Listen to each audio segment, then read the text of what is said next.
we're going to get started. Hi, everyone. I'm Karol Weyman. I'm your host today for Outdoor Talk.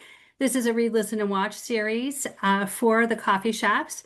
So, what's cool is that you can read about it, you can watch it, you can listen to it, just kind of how you want to view anything you like to view in your own time. This is live, and we will have it on demand available to you in the next 24 to 48 hours. Really excited to be here today. There's a chat, and so please join. Any questions or comments you want to make, we'll have the chat open, and we'll try to look at it periodically throughout the webinar. We are really lucky today to be joined by Logan and Jamie from Noble Tile and John from Heritage. Thank you guys so much for being here. Thank Thank you. you. Thanks for having us. Yep. Yeah, for sure. Why don't we do introductions? Logan, do you want to get started? Yeah, so my name's Logan Barker. I am born and raised in Nampa, Idaho. Was born and raised up in the Northwest with a background in general construction. I got into woodshop class in high school and just fell in love with building and the construction side of the industry. From that, I grew up in a general contractor, working for a general contractor in commercial construction. That kind of got my feet wet, and then saw the opportunity in Texas and the boom of construction in Texas. And so I moved down here in 2019. And a few things just led to another, and I stumbled into building swimming pools. I went from 1,000 blueprints to one, and realized that swimming pools in Texas weren't just a hole with a concrete hole with water, but were rather massive resorts in people's backyards, which was very intriguing and exciting. So stumbled into that before COVID. Obviously rode the boom and the wave of COVID and what that did to the pool industry, and kind of a once in a lifetime event. So I got to be a part of building a ton of backyards before I stumbled into Noble in August of 23 and have been here ever since. So been able to see a few different angles of the pool industry and construction industry. And excited to share a little bit about that. On my personal side, I have an amazing wife, Paige, and two beautiful children that keep me on my toes. So, nonetheless, I stay very, very busy. Yeah, it sounds like it. Everything's bigger in Texas, so you moved to It a great sure place to is. have It some sure great is. It's for real. swimming pools, right? And now, Jamie, will you introduce yourself? Hello, my name is Jamie Jaramillo. I'm born in Texas, been here my whole life. My mom was an interior designer and my dad was a general contractor. So I actually started way, way in the beginning, working in that industry down in South Texas. From there, I went into home building. I ran design centers for different home builders in South Texas, and then moved to Central and North Texas doing the same. I worked in home building through the COVID rush. So COVID was a little different for us, but probably same type of issues. And then through a friend that I knew in the home building industry, got introduced to the pool industry. And so now I've been with Noble for a few years now. I work a lot with my different customers in my territory, building and designing showrooms, introducing new products, and kind of helping them round out what they offer to their customers. And I'm very happy to be here. Yeah, we're happy to have you here as well. And John, will you introduce yourself? I'm John Zaprala. I live in southeastern PA. I have over 25 years experience, 20 years as a contractor in high-end residential, commercial installation of landscape construction, hardscape, landscape, all aspects of outdoor living.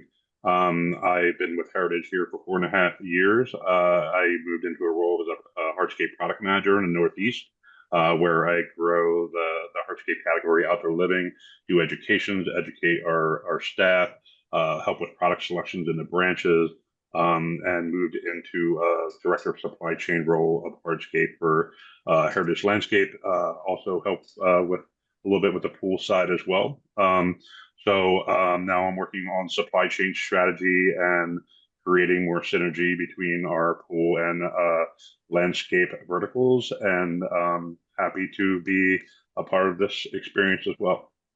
Yeah, we're happy to have you and everyone here today. So we're going to get started. And so, how are pools, tiles, and hardscapes shaping today's outdoor living environments? Logan, do you want to start with this one? Yeah, I mean, it kind of lays the foundation. And to answer that question, each element is playing a massive role in the backyards that you see today. Like I said, being from Idaho, swimming pools up there. At least they're, with the growth of Idaho, they're very much expanding their pool industry. But growing up there, it was your basic, community pool, concrete hole, full water with a white plaster. Now today, you add so many different elements from, tile selection, stone selection, decking selection, and then even just outdoor living features that go around it, fire pits, outdoor kitchens, um, putting greens, you name it, it's adding that whole resort feel to a backyard. So you get the whole resort now in your backyard. You don't have to go anywhere, you get it in your backyard. And I think the COVID boom really brought that to life for a lot of people because they couldn't go anywhere. So they brought the vacation home. So it's added so many different elements that make that resort-like experience, and creates just that multifunctional backyard that can do so many different things other than just swimming. You just have so many other elements that go into that, and just integrating of all those elements is huge in creating some of the most beautiful, beautiful backyards I've ever seen. And if there's anything else, I don't know if John or Jamie, if there's anything else you want to add to that too, by all means. Yeah, I mean, I agree with you. Like a lot of what we see today is that, like the pool is the centerpiece, but the whole backyard is like is the destination, right? Um, different people's lifestyles, whether they have kids or they're a golfer or they're entertaining, like they want to really cater their whole outdoor space as one like continuous like idea of that fits their everyday uses. So the pool might be the centerpiece, but like the all the things around it are really the destination. Like that's really like everyday use. And if you're not using the pool, I'm using the seating area. I'm using the fire pit. I see a lot of that continuity nowadays with just not the individual components, but one overall real cohesive like thought and design. Yeah, and I agree. I think what we're seeing is that the goal is that homeowners are wanting to see more of a seamless transition between the indoor and the outdoor. So they're wanting that whole project to feel intentional. So they're looking to design their outdoor spaces. It's not just the pool, it's really taking all of those components, and having that clear design image helps them to do that, maybe still in phases, but understanding what the whole space is meant to feel like coming from the inside to the outdoor environment. Mhm. Yeah, it's interesting to see the expectation of the clients, and they see other people's visions and views, and they're exposed to so much on the internet, and they're exposed to so much in magazines, and so it's interesting to see their expectations changing, and it really ups the game for you guys to be Mhm. able to Oh, produce things. absolutely.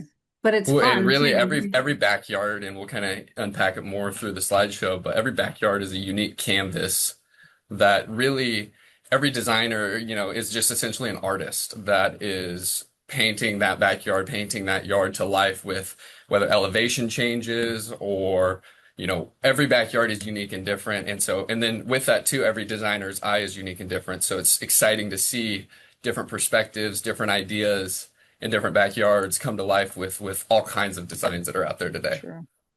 Absolutely. We're going to move on to the next. So, what role does tile play in enhancing both the appearance and performance of a pool?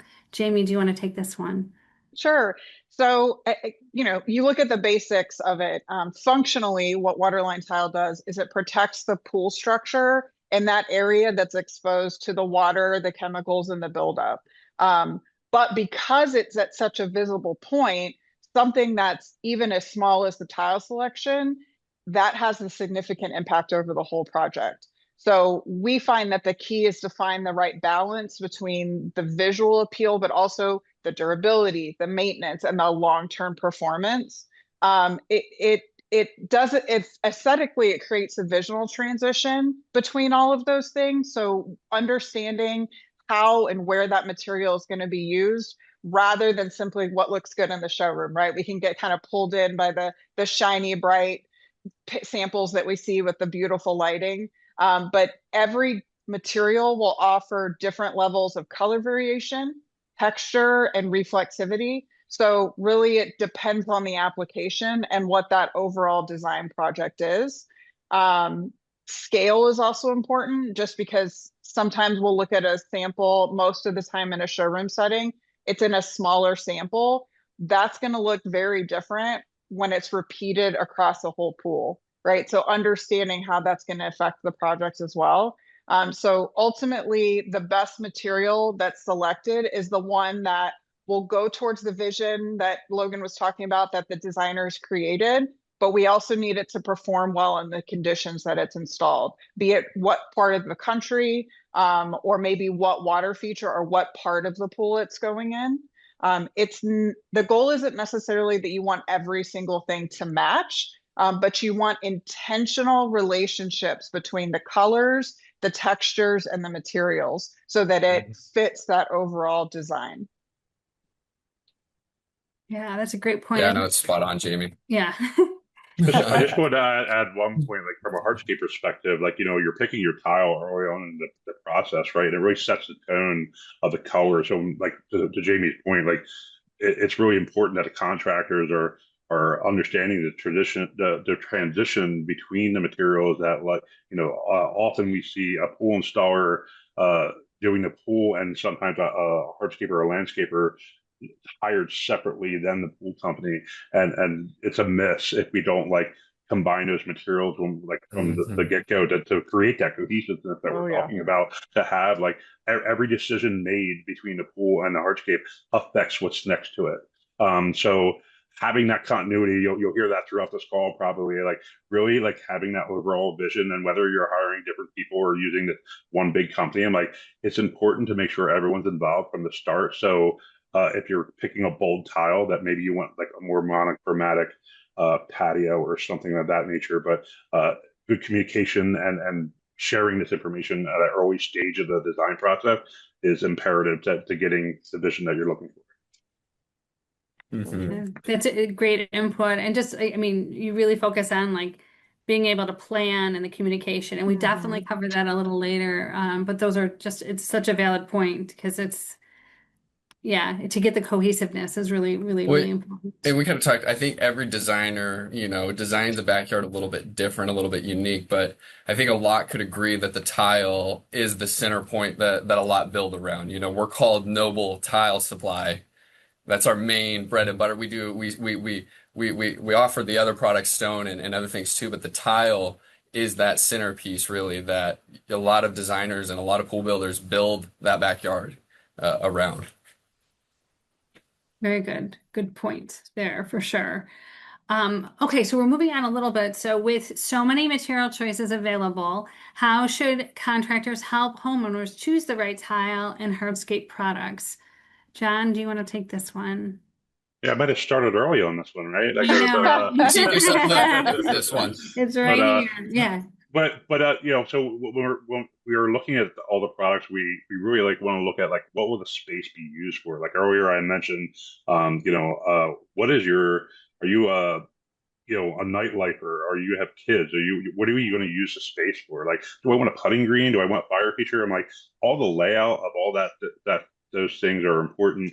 But really, what I see a lot of times is homeowners will have a vision of what they want in their backyard, and sometimes they get stuck on, like, I really want this, like, white thing. I don't know what it is. It's tile, is it porcelain, is it marble, right? But they know what they want, right? Like, but we as professionals, whether you're an installer or a supplier, we really need to steer them toward the performance first. And then, I'm listening to what they're saying. Like, let's back into, like, I'm hearing that you want, like, a white surface that looks clean and modern. So we're looking at this size, and then we kind of back into those things, but looking at performance first to make sure it's safe and it will stand up to the climate that they're in, their site conditions. Do you live in the Northeast? Do you live in Florida? Like, do we need to consider freestall? Do we need to consider, like, a heat index because we're not in Texas, right? What does it look like when it's wet? This material looks different when it's wet or dry.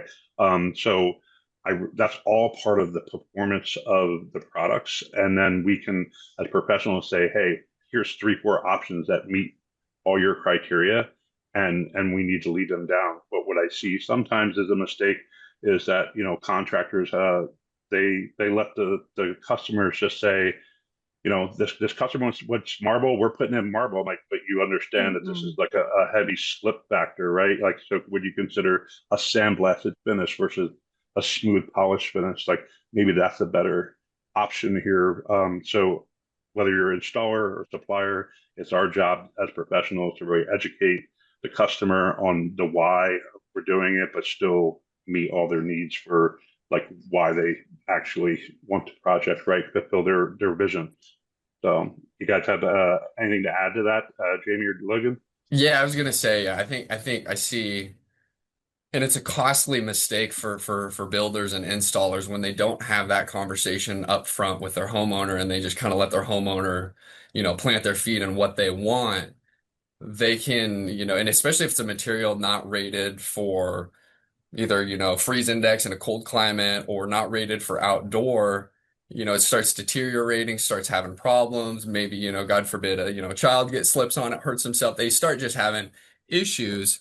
And then that builder, that installer's phone's just getting hammered because you sold them that. You let them pick that material. And I've seen it create so many headaches for a lot of builders and a lot of designers and a lot of installers. Whereas if you just, like you say, you lean on the pros and you have that conversation and you help guide that homeowner based on what their vision is and what they need and try to find, a middle ground that still accomplishes the look they're wanting, but also the durability to not have to fix their backyard that they're spending hundreds of thousands on, in a couple of months. You just have a loyal, solid customer that gets to enjoy their backyard for many years versus a customer that now thinks all they bought was a money pit and a headache and a pain, and now they can't stand their backyard and it gives them a bad taste. Well, and I think too, Mhm. even though you want the right aesthetic, I think in addition to it performing well, it's the level of maintenance, right? Because there's so many homeowners that to John's point about the white marble, do you understand what that white marble is going to mean to you, whether it's sealing or cleaning or those type of things? So I think you have to balance three things: what the client wants, what the materials need to withstand, whether that's the different part of the country, or again, is it saltwater? Is it, what are the different things we need to think about? And then what the budget will allow. And once you understand those, then I think really us as suppliers, but even the pool builder can help kind of find something that fits those needs and fits that so that you can make them happy while educating them on the product that they're looking at and guiding them into something that will keep them happy overall and prevent the phone calls that Logan's talking about, that I think every pool builder knows exactly what that feels like. Yeah, it's so important to build trust early on too, so that they Yes. listen to your expertise. And if you are able to show them all the different options and why you trust that, I think, building that trust early on will allow them to be able to trust your expertise too. Yes. So, all Hmm. good points. So, what pool design trends are homeowners requesting the most right now? Jamie, do you want to take this one? Sure. So I think that, and this has probably been true forever, but this is about a homeowner's individual style. So it's not one size fits all. Not everybody wants a 6x6. Not everybody wants the cobalt blue. What their style is. And so what is interesting, and I think this is where pool designers have kind of taken it to the next level, is integrating water features or different elements of a pool that can change that impact and experience. Um, every single time. And that could Hmm. just be the shape, something as simple as the shape of the pool. But then you get into like infinity edges. You can get that really strong architectural statement. And it could, I think of, especially when I've seen properties that are next to lakes, a really beautiful vision, and it just kind of drops off and gives that really seamless look. That may not work in, say more of a residential area that's got a fence that they're looking at, but designing to the space to help kind of extend whatever landscaping they've got around it. But then they can also add, your shear descents, your scuppers, waterfalls. Those things add movement. They add sounds. They add visual interest. So Hmm. those are also adding to the customization of that pool. Those things individually add, they complement, right, the design or the architecture, instead of just feeling like, oh, let's just add as much as we can. That's where the pool designer can really help. Okay, what's that feel? Is it the resort style where you want to kind of hear the running water? Are you looking for something a little bit more quiet? So that's where the pool designer can kind of help them with that. But really the key to all of that is considering your scale, your proportion, and your placement of the water feature, because you want to enhance the design. You don't want to overwhelm the space. You don't want to add those things just because you saw it in, an architectural magazine. Somehow it needs to fit your space and get to the overall goal. So I feel that the water features help transform a pool from just maybe functional, get in, play around a little bit. It becomes a focal point. I've seen a lot. I have seen more of a trend towards modern designs, those very clean lines, simple geometry, maybe more of a subdued material palette, right? Colors that tend to just kind of complement each other instead of being very bold. But then you go into the kind of resort inspired aesthetics. And those can still be sleek and contemporary when you get the glass that has like the bright colors or the iridescent, but it also can be very warm and natural. And again, that's all going to be based on what the homeowners overall feel. And then one of the extra things that I think we've all seen a big uptick in is mosaic tiles. Those can be customized to truly any design. And I know Logan's seen some crazy ones like me. People do their alma maters. We've got college mascots. We've got, it could be their business, anything so you can customize that pool to such a scale that is just nothing like anything you've seen before, or something small. Maybe it's the Little Mermaids or the Turtles, right? Something that's just a little more traditional, but adds some fun to the pool. So those are all things that people are using to customize the space. And again, it is trends in the sense that things will kind of come and go, but designing it to what their overall feel is, that's timeless. Like that's something that will always be around, is catering to someone's overall backyard concept. I think that's great. To add it depends on how long they're going to customization. That's true. Yes, that is true. If it's a temporary, they plan on moving out, probably don't want to go with maybe putting their face in the mosaic, right? Maybe we back off of the custom one a little bit. And that's something too with the resale. Yeah. If someone is staying in that home long term versus if they're just planning to flip it in 5 years, the level of customization may be a little bit less versus, someone that's like, this is my forever home. All my grandkids are going to come here. This is the backyard forever.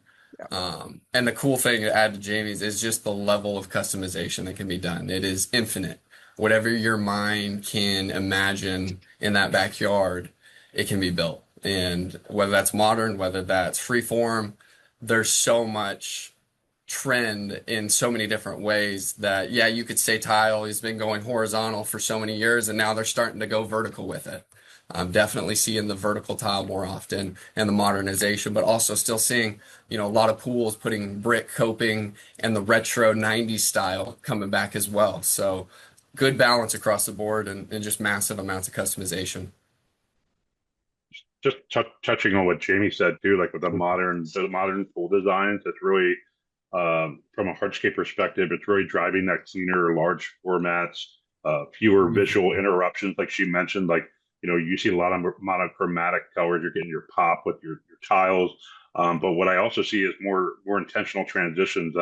When we talk about tile, like the indoor-outdoor space, you could be using 9mm indoor tile that transitions into an outdoor tile that all matches, but the functionality of the two, like this works for the inside, this works for the outside, but from a visual standpoint, it all flows from the indoors to the outdoors.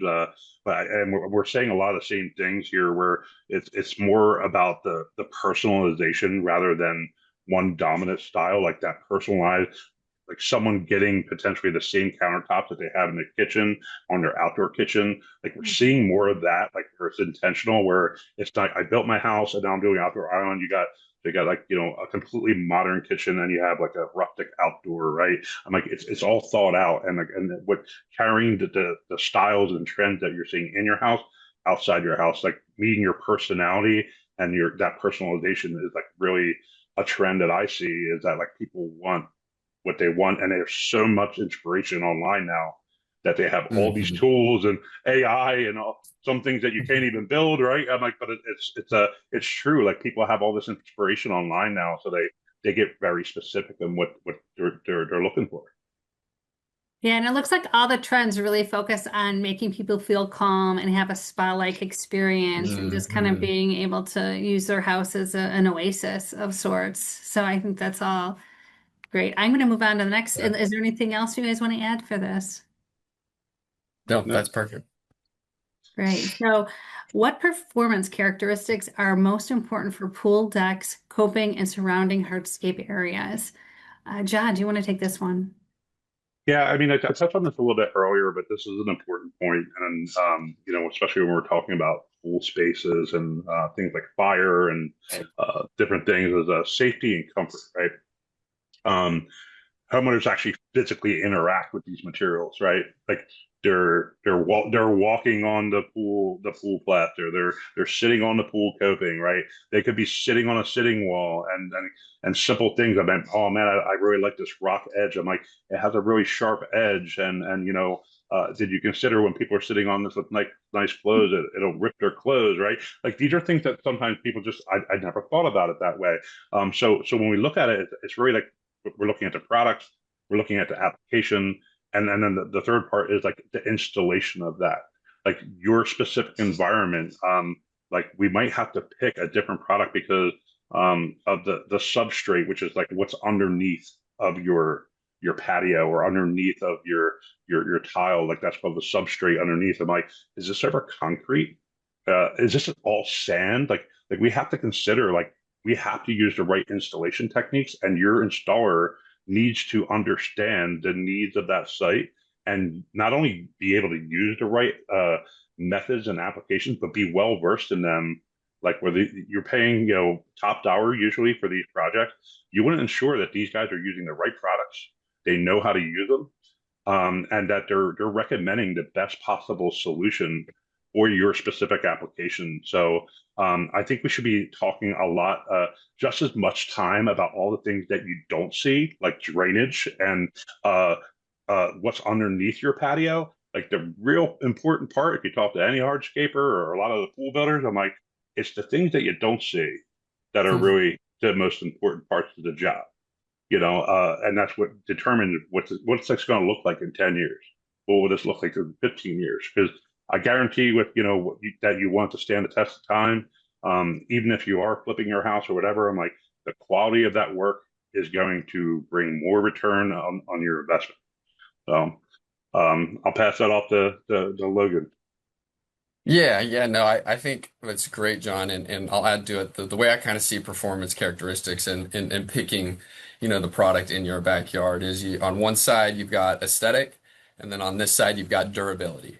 And then you've got stuff that comes kind of in between. You got stuff way over here for durability that maybe isn't quite as aesthetically pleasing with some of like the slip resistant tile, because your non-skid slip resistant tile is going to be a standard color, black, white, blue. It's not going to carry the variation and the beauty of, a glass tile or some of the porcelain. So I think understanding too, as a homeowner or as someone, picking out your backyard, that line between durability and aesthetic.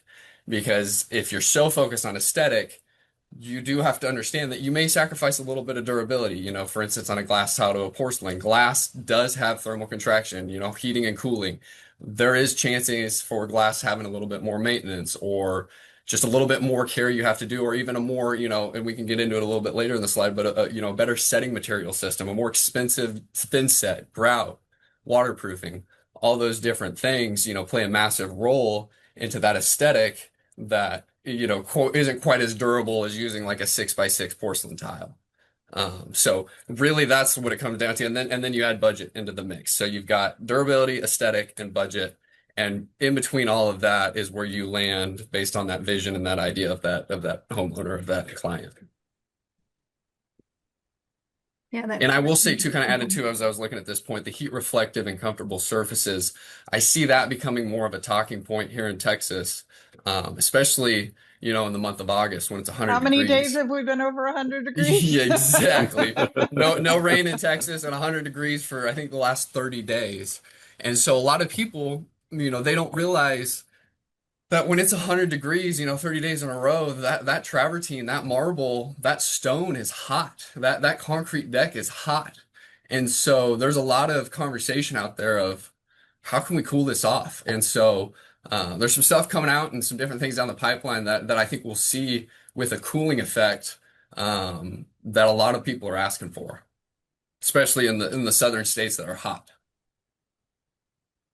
That's great. Jamie, is there anything you want to add to this before I move on? Just kind of, I mean, John and Logan really hit it, but John said something that kind of struck with me, because I think of, and we haven't really touched a ton on plaster, but I know that that's something that people talk about as far as, bathing suits, right? Getting kind of tore up or wanting a really smooth. So I think all of those things are conversations to understand what's important.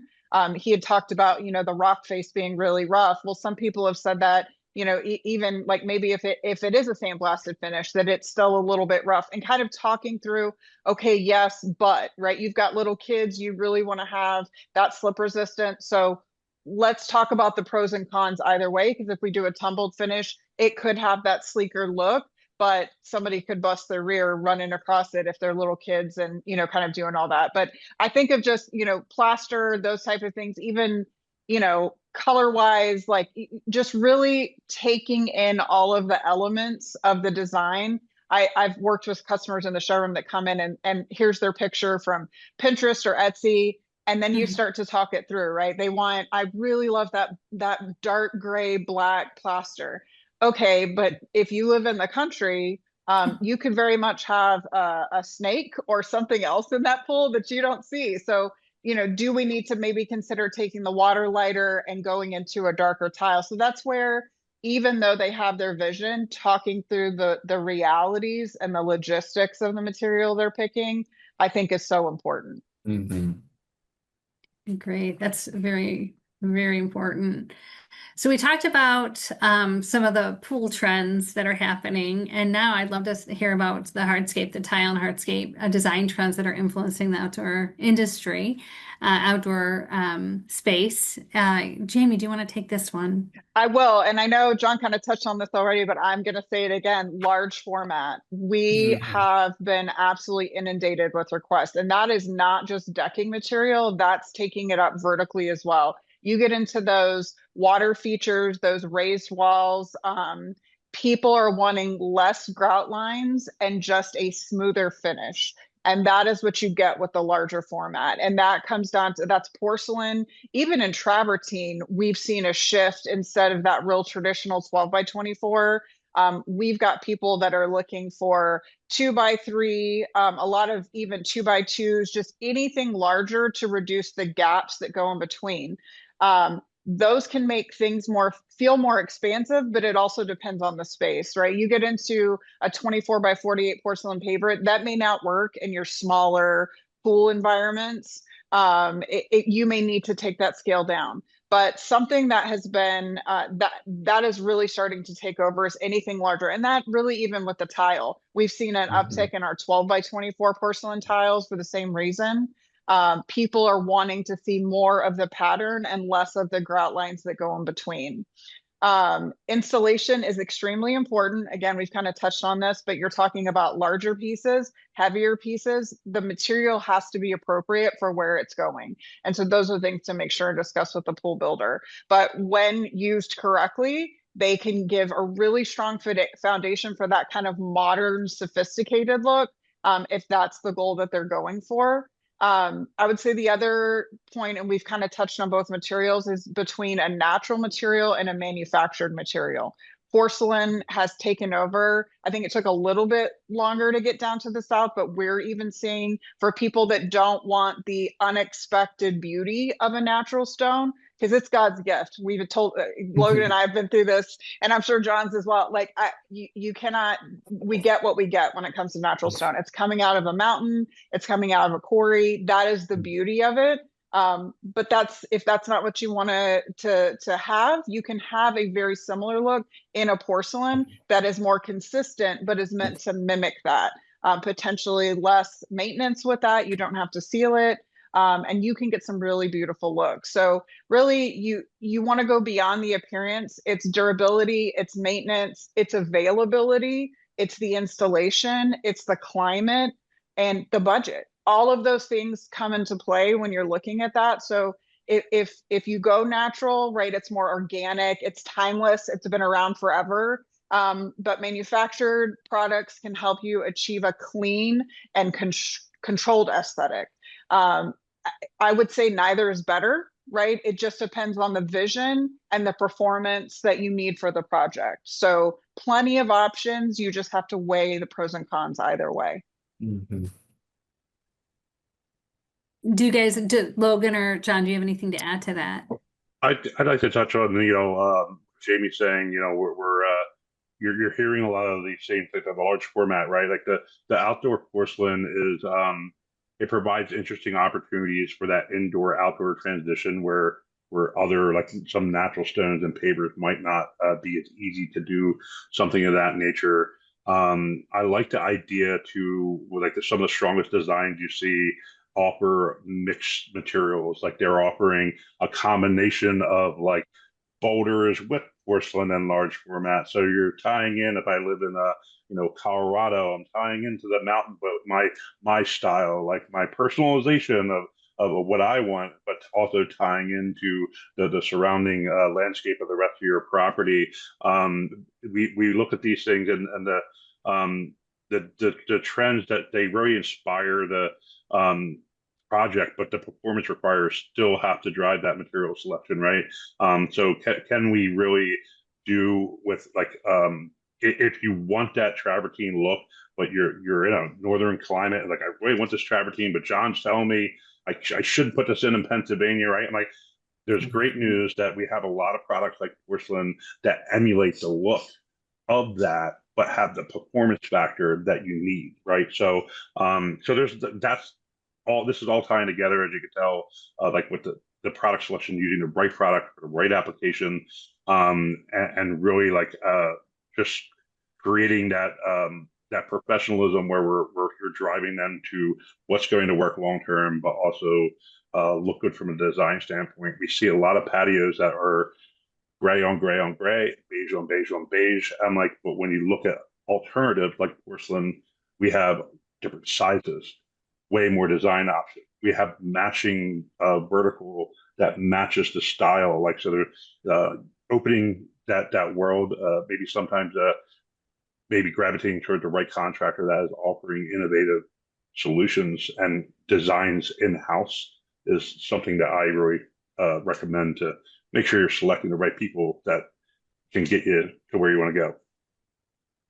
Perfect. And that ties right into our next, how can contractors coordinate pool tile, coping, and decking and adjacent hardscape elements to create a seamless design? Logan, do you want to touch on this? Yeah, I'll kind of jump into this, and real quick, I'll add to that last one as I kind of jump into this. It'll be interesting to see, the battle of man-made versus Mother Earth and the natural stone out there, because you ask a man-made, manufacturer, and they'll say man-made products of the future, concrete pavers. What you see is what you get. We could sit here and list out the pros and cons of both. Mother Earth, the natural stone, has her issues with color variation, veining, just the naturalness of rock, whereas man-made is a lot more durable. And you play into the factor of budget. It all comes down to budget again, and spending that money, and understanding that a lot of the man-made products are made in the US of A. So a lot, better budget-friendly options are coming around with man-made, and with that too, man-made products are starting to be created in a way to look like natural stone, which will be interesting to see as that develops more and comes more to market, is what man-made products can start looking like these natural stones, but have, that durability factor, like we were talking about, a little bit more of that durability while also still maintaining that aesthetic. So kind of tying that into the elements too, it's, interesting to see with all we've talked about, tile, stone, but we've kind of touched a little bit on plaster, is how it really all coordinates together. We talked about kind of the tile was the centerpiece, durability, aesthetic, and then budget, and you come all together, and then you have a vision and you craft it all together. And the most important part is making sure all the elements work together, making sure all of the contractors, installers, if there's different builders being put together, that they're all coordinating together, that the transitions in that backyard are working together, from the swimming pool to the outdoor kitchen to the landscaping plan, that it all ties into that vision of what is trying to be accomplished. And so what's cool about that is, the beauty of construction is collaboration. And it's cool to see when great collaboration comes together and you've got all the different minds and visions and ideas come together and then the backyard's completed. So really kind of the strategic plan of all the stakeholders, all the people involved in the project really is the success of the project. How well the communication from design to finish is what that backyard's gonna look like. So it's you can have the design, you can have the idea, you can have the inspiration, but if the elements aren't all coordinated together, you can sometimes just be left with a mess.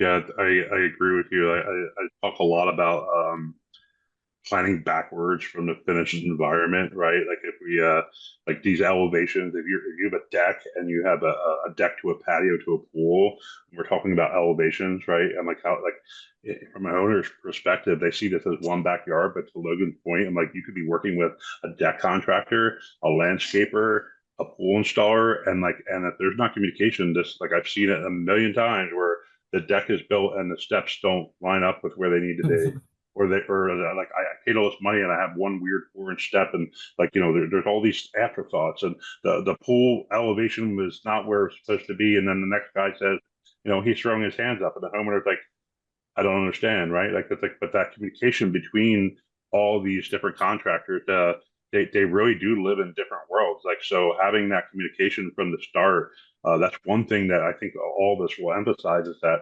if you are hiring different people to do one vision, it is imperative to get them all on the same page early in the process.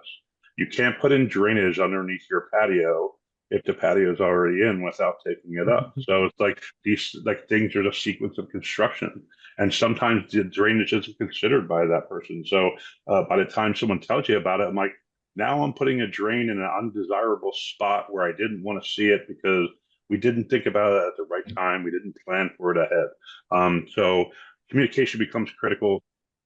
Getting everyone involved at an early stage to be on the same page. There's an old saying is that you plan to work and you work to plan, and that's something that I really believe that like it is something that is overlooked, and I wish that more contractors out there were educating their folks on whether they're hiring someone else or not. Like let's make sure that we have that conversation. Let's be professional about this.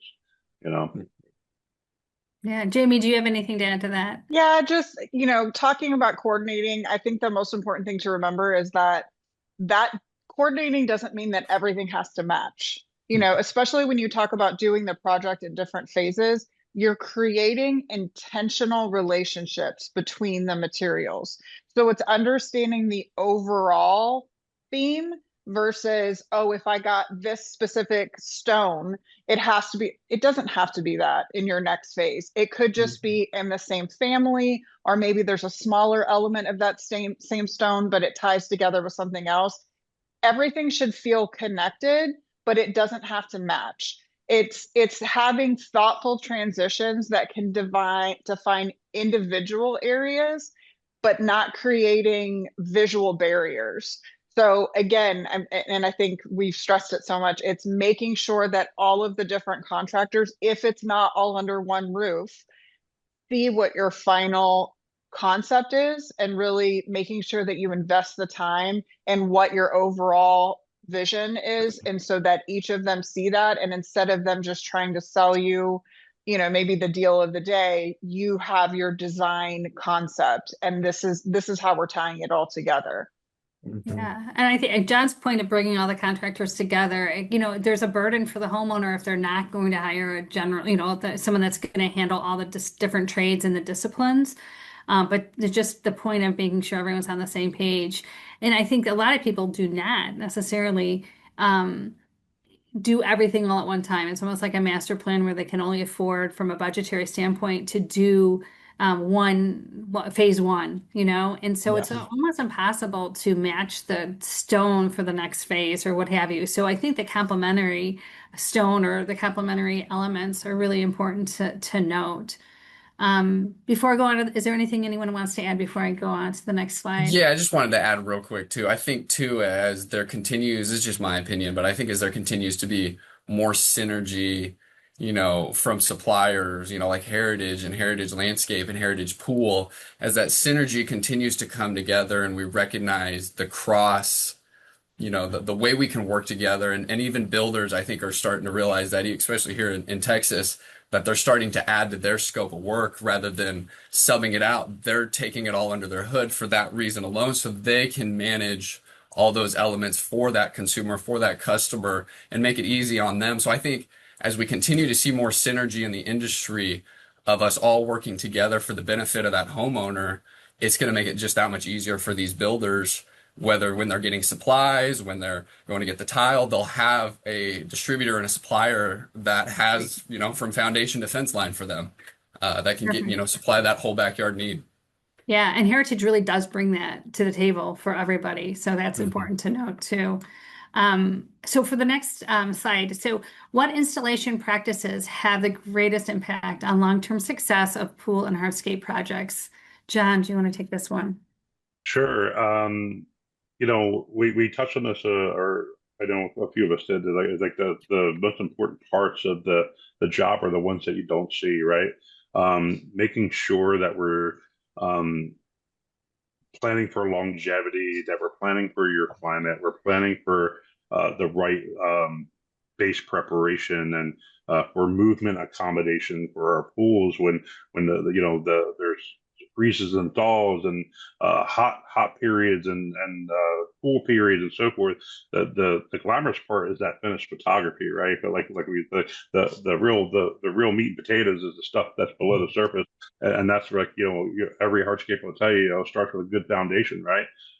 Where I think the heritage advantage, in my opinion, is really that we really pride ourselves on connecting with our customers and being an extension of their team by continuing education. And that's a philosophy that Heritage has, and I think is part of our culture, is that our team is built with continuing like learners, or we're constant learners, and we have passion about what we do.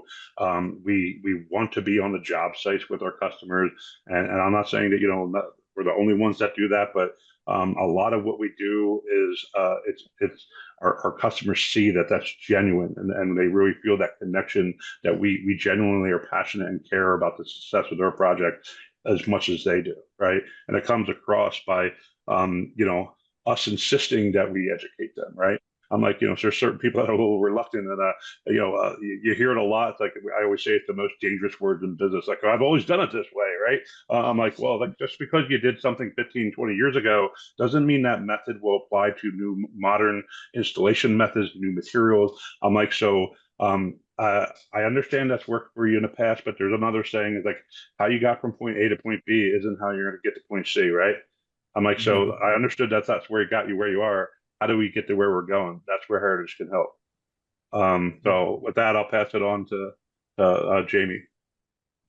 So I tend to prefer the pretty part of it, right? Like but I understand the importance of this, and we have, especially in the past few years, really built strong relationships with our setting material vendors, and Logan can speak to this in Dallas. We have made that absolutely before even we walk in the door with, look at these beautiful new things, because what you have to remember is you could get the highest quality of material for your water line, for your coping, for your raised walls. If what is beneath fails, then that product will fail. And I would venture to say that a huge part of any warranty walks we go on with builders is almost always due to setting materials, waterproofing, the things that go on, but it's very rarely a product issue. So although I am very much the, shiny side out, I want the glitz and the glamour, being in this industry has shown me how important it is for us to educate and really partner with our pool builders and explain these things to them. And we've been very fortunate that we host a lot of events here at our local branch. We have our representatives go out with us and do live demonstrations. And I think our pool builders understand that we want to make that investment in them. So we're willing to do anything that it takes, of not just selling them. And we have all kinds of setting materials, but we want to make sure they understand the system that works for that environment. And again, it's going to vary depending on what part of the country you're in.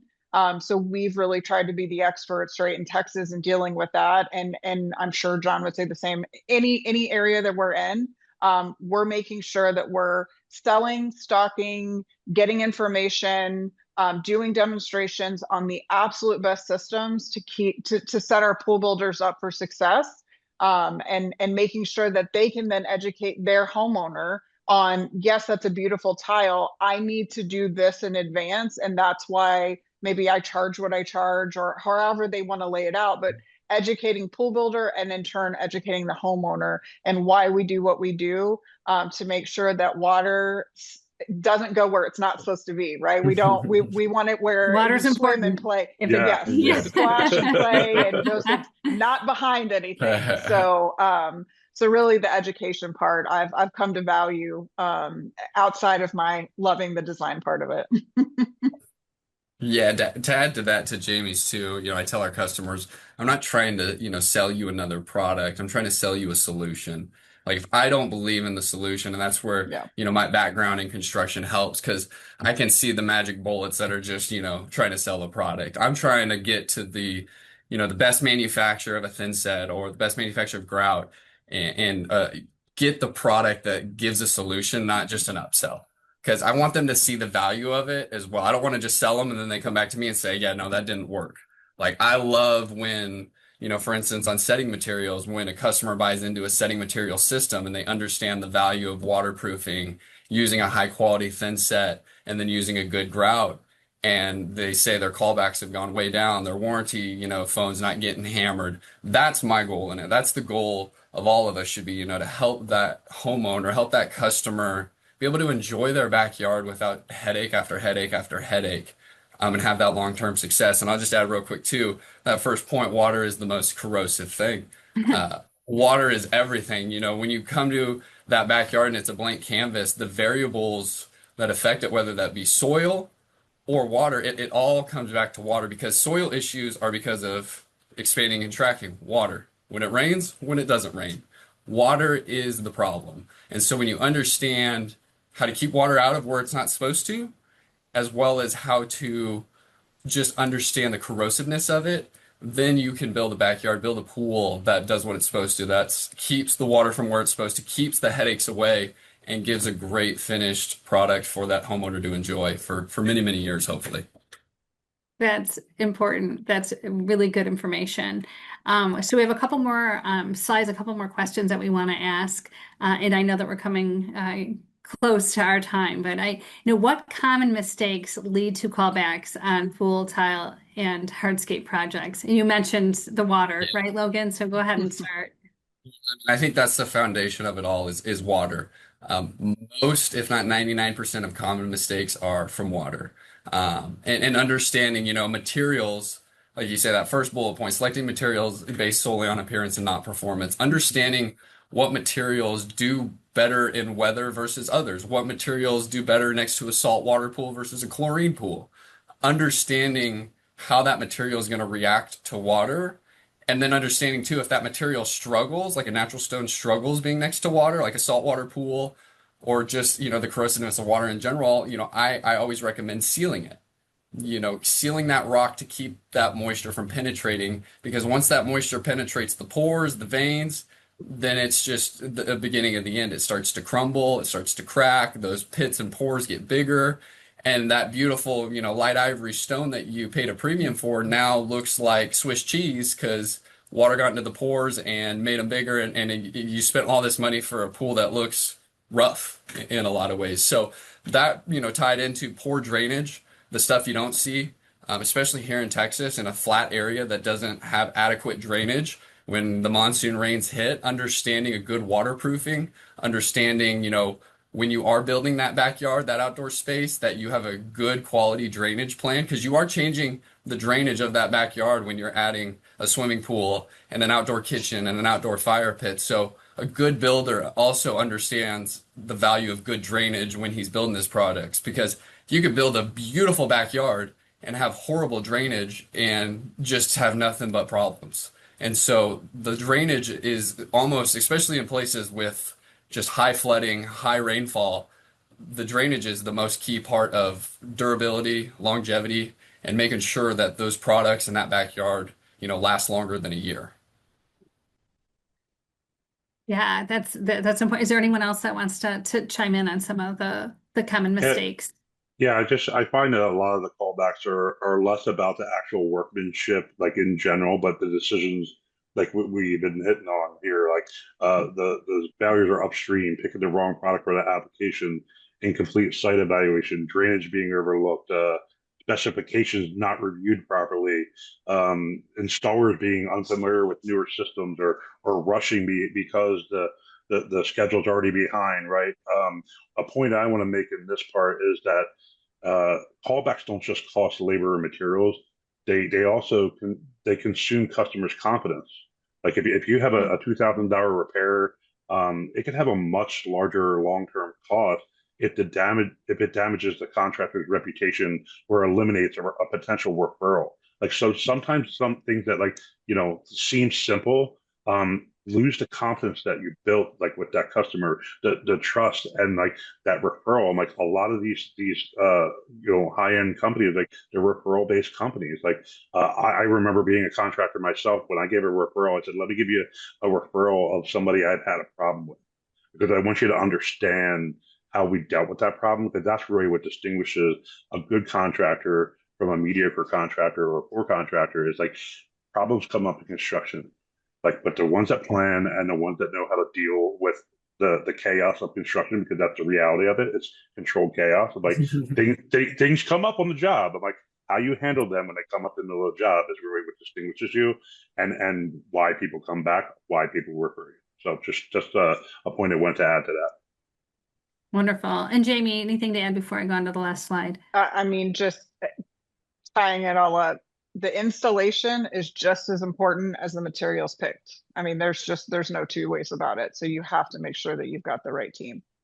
Yeah. All very good points.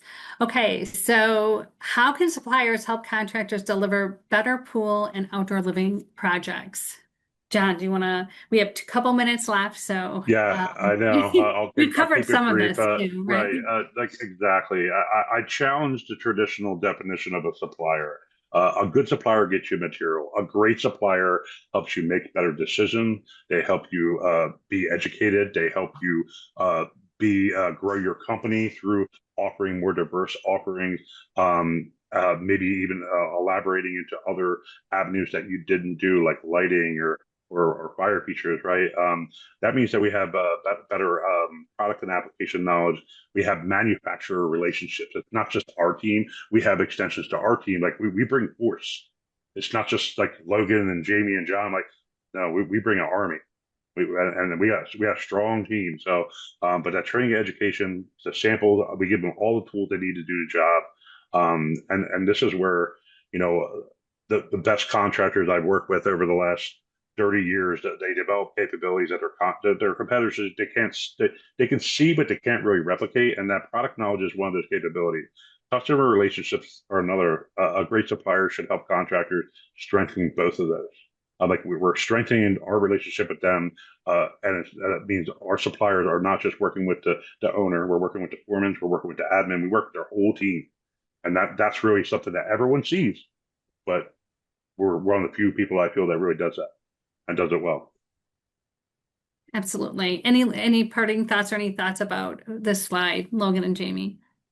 Yeah, I'll just kind of add a real quick point. And just to sum it up, I think, to add to John, we're focused on service. We're focused on being the best in service, taking care of people through education, through providing that value, through educating them, while also stocking and being, fully stocked on products they need. I always tell the branch here, whenever we don't have a product in stock that our contractors, our builders need, we're hindering their ability to go make money that day to provide for their family. So we Yeah. carry that mantle very seriously, that we're not just selling product, we're not just stocking and supplying, but we are benefiting and trying to help these contractors, builders, provide a living for their families as well and build backyards that are amazing, that are built the right way, that don't have problems, that are using the right products, that are using the right systems. and it just makes it more fun for everybody. Less stress, more fun. So. Sure. Jamie, closing thoughts. We help them get it right the first time. Oh, good. I love that tagline. That's awesome for sure. Well, this was just so great information. If you go to outdoorcoffeeshop.com, we have directories for Noble Thailand, for Heritage Family Companies, and we have tons of information. We have podcasts. We also have this great webinar that's going to be on there. So share it with your friends. But I want to thank you. Thank you, Logan. Thank you, Jamie. Thank you, John. This was just super. It's just a wonderful, wonderful webinar to educate people on tile and pool, near the pool in the hardscape area. Thanks again for being here. And thank you for joining us, everybody. And until next time, enjoy the outdoors. This is Outdoor Talk, and I'm your host, Karol Weyman. Thanks, everybody.